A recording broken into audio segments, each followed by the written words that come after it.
Hey everybody, welcome back to You Haven't Seen That Podcast, or YHST for short. I'm Isaac. I'm Alva. And this is a show where we cover movies on the growing list of films that has people asking us a question. You haven't seen that? Oh, okay, I'm okay with it. I've learned to accept it. My soul has died a little on the inside. And speaking of death, we're covering... how's that for a segue? Can I say it? Go ahead. Final Fantasy Bloodlines. Final Fantasy? Well, if I want to say it, I'm so prepped. I have it right in front of me. Final Fantasy.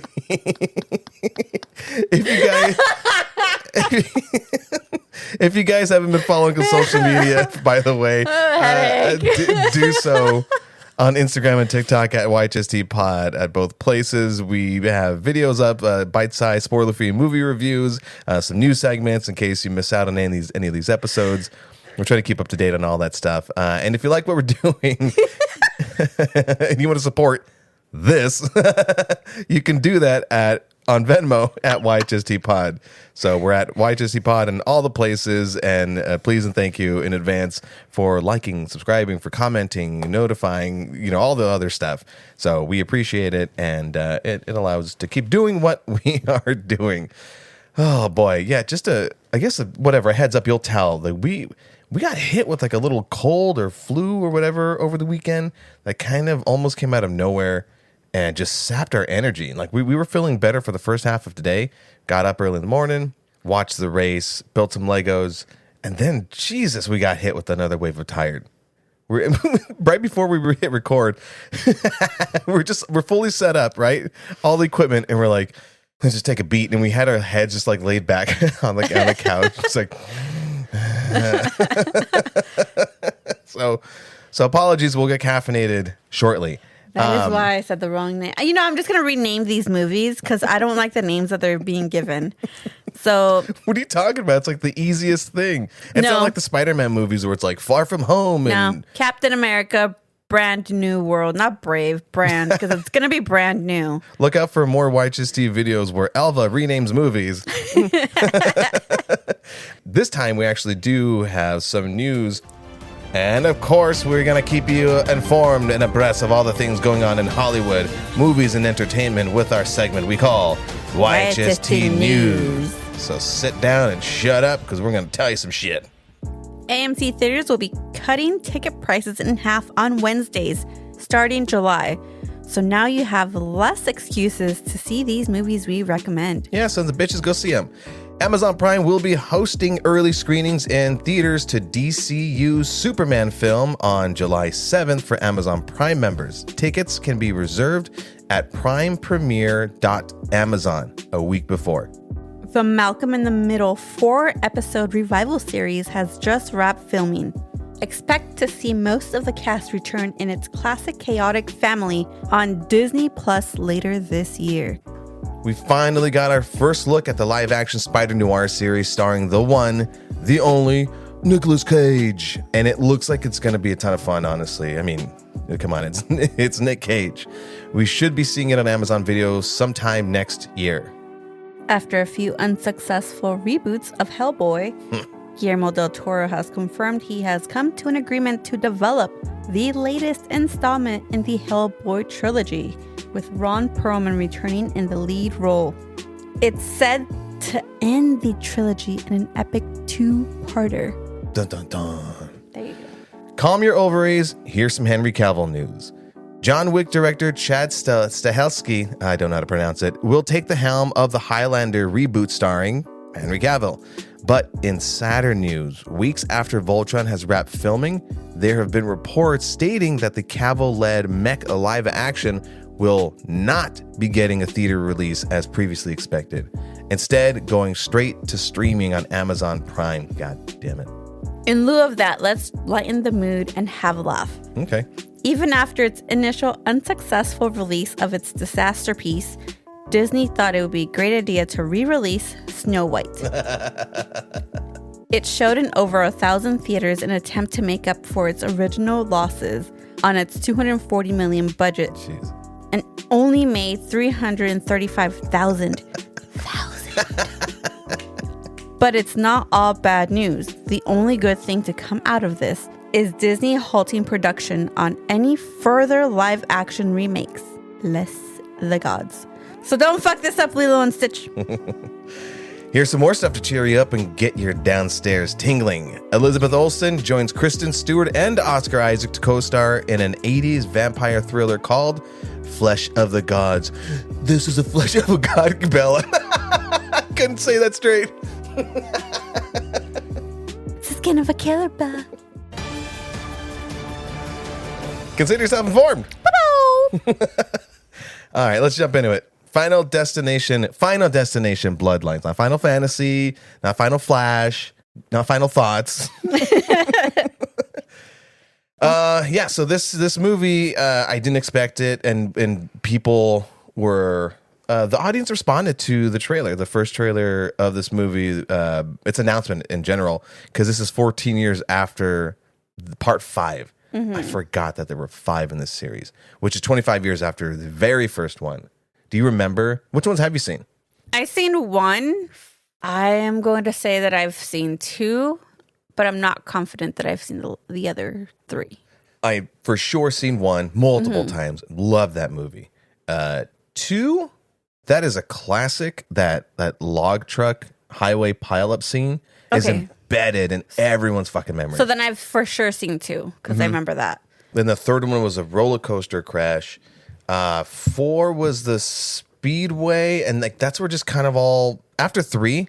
I was like, oh man, now I really have to suspend disbelief. And 5, I didn't even know they made, but I remember seeing clips pop up, and I go, oh, is this a Final Destination movie? And it was like the bridge collapse or whatever. Oh yeah, I didn't see after 2. After 2, I was like, okay, I'm done. I'm good. Man, yeah, they all were released 3 years apart from one another, so that's why this thing, like 14 years after, I remember just thinking, oh man, I remember the last 2 weren't that great. I saw clips, I didn't really fully see them, whatever. First thoughts, this was actually pretty good. This was fun. This brought everything that was Final Destination back again. Yeah, I didn't mind it. It still had good music. Yeah, oh yeah, I love the needle drops. Great death. Death has a good brain for music. Good taste in music, good brain. It has a good brain in music, okay? If you don't overthink the plot of it, it's great. Dude. Like, if you just, are there, you're not overthinking what's happening, it has some good, for us, it had some good laughs. Okay. So as far as, the suspending the disbelief, right? As you're watching the movie, even from the very first film, the director or whatever, they always fixated on the things that the characters didn't know was happening, whether it be water trailing to some open power line or gasoline or whatever, like this whole Rube Goldberg situation that Death evidently has to go through in order to kill somebody, which always was weird to me. Well, why not just give him a heart attack or something like that? But with this franchise, the more you think about it, the more sucky it is and more kind of silly it is, rather. Not sucky, but silly. Same thing goes for this movie where, at face value, if you just take these movies at face value, they're a ton of fun. They're a popcorn movie. I think it's its original design. Yeah. Not heavy on the emotional intensity, but you still want some good actors so that it doesn't feel cheesy or campy, which was a problem with the last couple of films. This one didn't lean on the campy, but it did lean a little more on some comedic beats. It did. I think I've said this before with horror films, when people are trying to take on some of those original tropes, continue a franchise or reboot or whatever it is, right? Is because you're expecting those tropes, it gets silly and it gets, not to overuse the word, but campy. And a lot of those films tend to lean in on absurdity or comedy in order to subvert expectations and distract you a little bit. Yeah. This movie definitely made me rethink the fact that I wanted to put my septum ring back. And I said, no, thank you. Oh, my God. Did not put it back in. Well, I for sure, won't get a septum piercing. I also won't get my nipples pierced. I was thinking about that. And I for sure won't get a Prince Albert because in one particular scene, ouchie. But was it a Prince Albert or was it a Jacob's Ladder?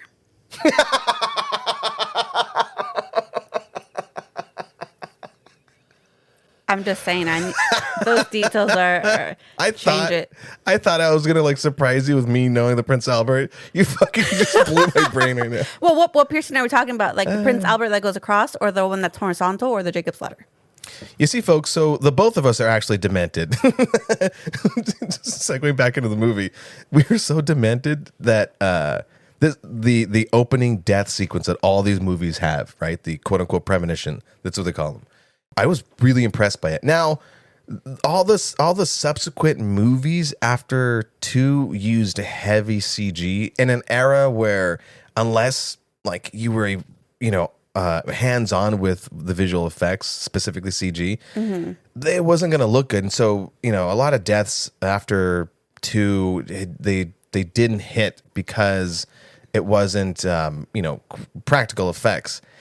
Now we're 14 years later where we have multiple studios and we know what to do and not to do. And although they used a combination of both CG and practical, I wasn't, for the most part, most deaths, I wasn't really taking out of the movie with the deaths. I was like, I totally see what they did there. Or my brain, didn't disconnect all that stuff. You? I think the whole thing was, I wanted to see this movie just as a fun movie.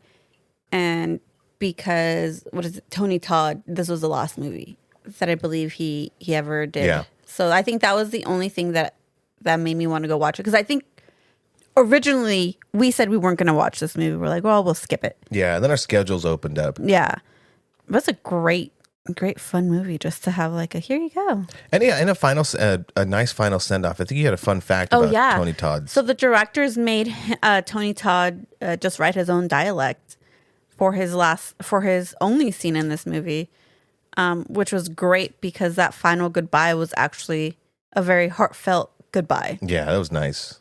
I felt that in the movie. I mean, like it was a little heavy-handed and kind of used as a launching point for a comedic beat, but like still knowing that he's passed away and now knowing that he wrote that, it was very heartfelt. Oh yeah, I did tear up, and right after I laughed because of the following scene, but I wasn't expecting Final Destination to give me another fear regarding my allergy.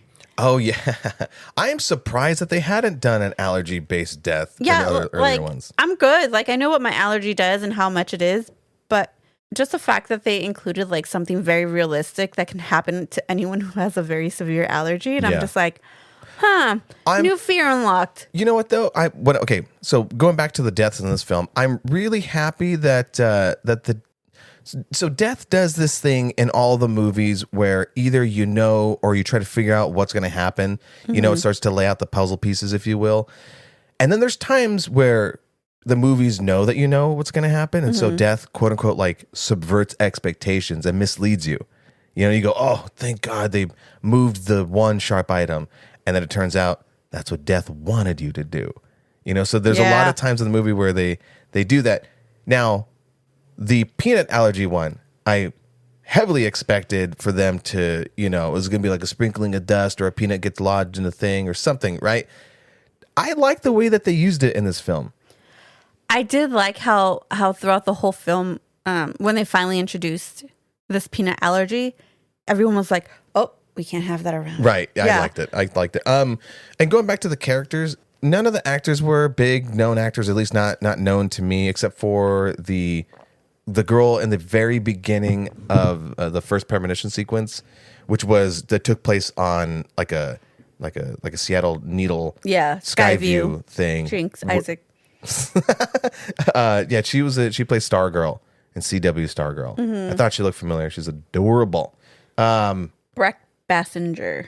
No, is she like Kim Basinger's daughter? You look that up. I like when the Final Destination films lean in on a phobia, plane crashes, driving behind a fucking logging truck, roller coasters, although that one went really heavy on like, okay, bridge collapse, sure. What was the other one? Oh, a speedway crash. I mean, hell, we just saw this past week like 3 race car crashes, but the way that things are designed is like, everything's designed to withhold a crash. Is she Kim Basinger's? No. Oh, okay, just the last name, no relation. Yeah. Just cute. I I think there's a way to improve these movies. Again, this movie wasn't bad. It was a ton of fun. But there's little things that I think they can do to elevate it a little bit. One is like leaning back on the very known tropes. There's a time or two where they did some stuff and I go, oh, come on. If you're fearing death, you would be walking around with, pillows duct taped to you, and you'd be with mirrors looking around every single corner. And boy, would you be driving under the speed limit. Oh, 100% under the speed limit. Forget going any. The closest would be like maybe a mile over the speed limit if something that was happening. That. But then the characters, I think the actors. So I don't know the lead actors in this, but the one who saw the premonition, what's her name? Caitlin Santa-Juana. She was good. Like her acting didn't feel like over the top or anything like that. And I like when these films kind of flesh out their characters. You don't necessarily need to know their backstory, but like you could have some history explanation in a either a scene or two or a line or three, which they did that in this. So you get to know the people that inevitably are going to die. Because you guys, if you've not seen a Final Destination movie, spoiler alert, fucking everybody dies. Yeah. So it's not if, it's when. She's also another CW girl. Oh, is she really? Yeah, she played Lydia Sanchez in The Flash. Oh, I should know that. Damn it, I loved The Flash. Wow, they really got some CW people. I mean, yeah. But yeah, so again, like everything leans on a phobia. So that opening sequence, I did not expect to be that well fleshed out. Some of the deaths having a bit of a comedic beat to the point that like this one character died in the very beginning. And I guess we were kind of waiting for it, but didn't expect how and when it was going to happen. Yeah. And boy, did we laugh way too loud. We cackled. Because this little character was a dick. So it was a lot of will they, won't they die? And then they did. But it played more of the when will they die kind of thing, because it was a lot of like, now? No. Skipped it. I didn't see any of the other trailers after the teaser trailer, so I don't know if it was explained or showed what the new concept is in this Final Destination film. Some other concepts have been introduced in the other films that I wasn't aware of, but of course we did some research on these things. One of the concepts that was introduced, I think a film or two back, was the fact that you can kill someone else and take the time that they have left. Which means if you unalive a baby, then you get all of their time left. If they weren't going to die of whatever SIDS, But we're not going to talk about that. Right. But if you kill someone who was just about to die in a day, then you only get a day, so on and so forth. So they reminded you that was a concept, but thankfully didn't lean into that. The other thing that they brought back was if you die, you can then get brought back, resuscitated. Yeah. So that plays a part in a scene in the middle of the movie that I thought was one of the most fun scenes. Only two. Bite them on the ass way later. Love it. Dude, and just, I gotta say, in this movie, like, death obviously is a character. In the very, very first film, technically they showed death. In the very first kill, death was like a shadowy thing in the back. Do you remember that? Yeah. Yeah. They since stepped away from that, but still, death is felt by everyone. In fact, one of the characters sort of like yelling at death, like, "Oh, you thought you were going to get me, you son of a bitch." I did like how when they introduced that character's death, the clouds moved fast and like everything escalated quickly for that. Yeah. Because it's like, oh, I've been playing with you this whole time. Now it's going to happen. I want to talk about death a little bit. In this franchise, death is lazy because can't really jump on top of killing people to the point where, if he misses out on catching up and killing all of these other people, then it takes him so long to kill those people that they already have a family. Thus, the title of this movie, Bloodlines, right? Not only that, but in this film, the thing that was introduced is that death or whatever can give someone else a premonition and sort of start this whole domino effect thing. I think it was the person who would have that premonition was the last kind of their bloodline. Right. But Yeah. I mean, like in all of the other movies, it's usually a death that's about to happen. She had the premonition of a death that happened 50 years back. That was just kind of fun. It wasn't constantly used. It was just a way to start the whole, again, the domino effect.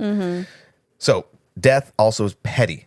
My God, death yeah. is petty. There are some things, and I think we've known this in like past films, but in this one, death really leans in on how petty it is. In fact, even like imbuing a certain object that was saved from many years ago to come back and bite people on the ass later. And then I already mentioned that death has a good taste in music, so I kind of want to hang out with death. Although I think the opening scene still was like 50, 60 years in the past. Mm-hmm. When there was a scene, I was just like, they could have used this song, they could have used this song, but because it was in like that decade, they had to use right. The Ring of Fire, right? Yeah, it was like what 50s, maybe 60s, 50s, 40s, 50s. So I'm just like, oh, you can't play let the bodies hit the floor, or it's raining men. What did they use instead? Raindrops. Yeah, and I'm just like, my head. I mean, that's great, but at the same time, I'm like, you have all these other ones, they're great. But it's okay. I'll get over that. All right. I mean, there's really not much more to say about the any Final Destination movie. They're straight up a popcorn movie. It's again, if you guys have like strayed away from all the other ones, they brought it back. I don't know if they revived the entire franchise, but I think if they continue to reintroduce new concepts and continue to hire or cast people that can do a decent enough acting gig, I think this is something that's going to continue on for years to come. I heard there may be another one coming out, but I think that just to like ended everything. Okay. Yeah. So anything else? Oh, yes. Apparently I came across, I did not know that this was a thing for this movie franchise. Okay. But there's an order to watch these movies, and I didn't know this until now. So you can either watch it chronologically as they came out as release dates, or you can watch it as 5, since 5 is a prequel, and then 1, 2, 3, 4. And then I think Bloodlines is like its own thing or whatever. Yeah. So I'm like, oh, interesting. So now I have to go do a little movie marathon and see how that goes. I looked into that. You don't have to. It's not like a huge thing, but remember that because it's part of my quiz in a minute. Okay. But first, we move on to Why Just Tea Gets Fresh. Every other episode, me and Alva alternate in guessing the Rotten Tomato critic and audience score, as well as giving our own personal rating on the aforementioned movie, in this case, Final Destination, Bloodline. From 0 to 100, 69 and below being rotten and 59 below being rotten and 16 above being fresh. It's my turn to guess the score. So, again, not like a fantabulous movie. It's just a popcorn movie. And so I usually give these types of movies like 70%. It did what it needed to do. My personal rating, 70%. Critics, I think, aren't going to love it, but I think it's going to barely pass at a 60%. And I think audiences are going to enjoy it the most at I'm going to tiptoe and say 80%. You are incredibly wrong.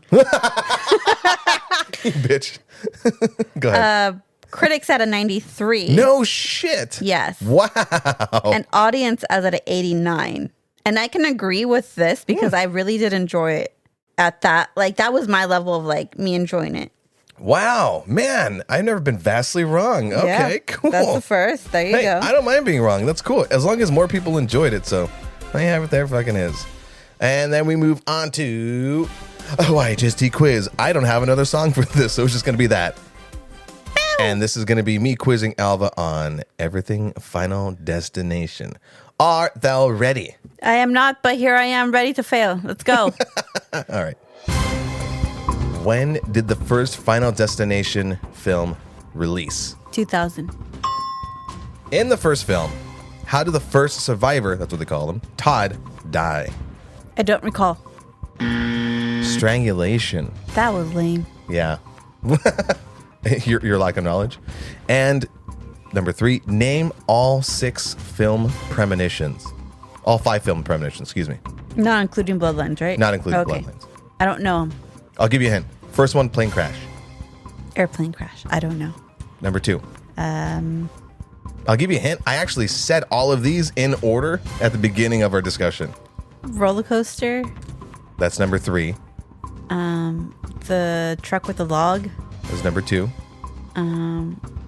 That's all I got. Really? Yeah. Oh, man. Yeah, so plane crash, highway pileup, roller coaster crash, NASCAR crash, bridge collapse. You got to pay attention. We don't talk about NASCAR. See, when I'm quizzing Alva, she doesn't know this, but I actually throw the answers in our discussion.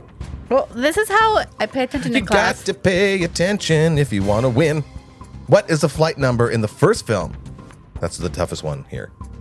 739.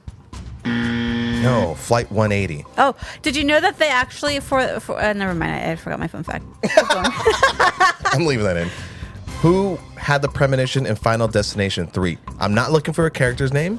I'm looking for the actress. Hint, actress. You were better off giving me a character name. Ramona. There you go. Mary Elizabeth Winstead. Oh, okay. What song plays in the beginning of the first film? In the beginning of the first film, I have no clue. I have not seen this movie in a while. Man, you got to think of all the context clues. They died in a plane crash. John Denver leaving on a jet plane. Number 7. Although he never gets an on-screen death, how does the first Final Destination lead, Alex, die? Airplane? No, falling brick. Oh. Yeah. So what, he marved it from Home Alone? I guess so, yeah. Well, at least Marv survived. The producer had said that due to scheduling issues, they didn't give him an on-screen death, so that's why. Number 8. In which movie is the character Rory split by wires? Split by wires? Mm-hmm. What movie is that one? That's the question. In which movie? You gotta listen. Jesus Christ. 2? Oh, yeah. Yeah. I love the behind the scenes on that. By the way, going back to it, like the visual effects back then, dude, it was all practical. And like, I love the behind the scenes of how they captured all that. So you're not relying on CG. Also, if the person who died by brick, they never showed their body, they're still alive. No, they showed a blurred out version in a news clipping. That's how it was shown. Yeah, I know. Okay, last 2. In Final Destination 3, 2 characters died together. How? Wasn't 3 on a roller coaster? 3 was on a roller coaster, but they're survival deaths. Oh, I'm gonna go with getting hit with a brick. Wow, you're just mailing it in, huh? I don't know. They were burned alive in tanning beds. And tanning beds? Yeah, and then there's a match cut. There's a top view of the tanning beds on fire, and then there's a match cut of 2 coffins at the same funeral. Who does that? Nobody does that. Mm-hmm. Last one, number 10.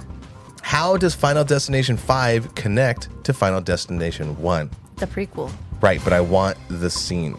Oh, shit. I'm gonna have to make this up. Yeah, your memory's crap. I actually showed it to you. You failed miserably, dear. I am sorry. The characters on Final Destination 5 board Flight 180. That's when it's revealed that it's a prequel. Wow. I did let you guys all know that you were here to join me fail. I did not say I was going to pass. Dude, I wrote these so that you could at least have some chance of getting them correct, and you didn't. All these quizzes, I feel like besides the Disney one, I have failed. And that's okay, because I learned something new all day. There you go. You know what? That's the best lesson that we can take away from these movies. That I can forget later on. Is that, what is failure other than... I forgot my lesson. What is failure other than a lesson to learn something new? I didn't write this. Okay. Whatever. It's a shit way to end the whole thing. Thank you guys for listening again. I recommend people go see this movie. Definitely go see it. Yeah, and if you've gotten this far, again, follow us on social media at YJustC Pod on Instagram and TikTok. We mentioned we're tired. And then if you like what we do, Venmo us at YJustC Pod. What the hell? Jesus Christ. God damn it. I hate it here. Thank you guys for listening. I promise nothing that the next episode will have energy. Actually, the next episode, I have my brother on. Yeah. He hates it here, guys. No, I hate it here, not my brother. But my brother's going to be joining us next episode, so tune in. We're talking Mission Impossible, and then I don't know if we're going to have a breakdown the week after that. We might do another intermission because Lilo and Stitch. Mm-hmm. So stay tuned. We'll keep you posted on everything going on. Till then, let us know what movies are on your growing list of films that has people asking you the question. You haven't seen that? See you, folks. Okay, bye.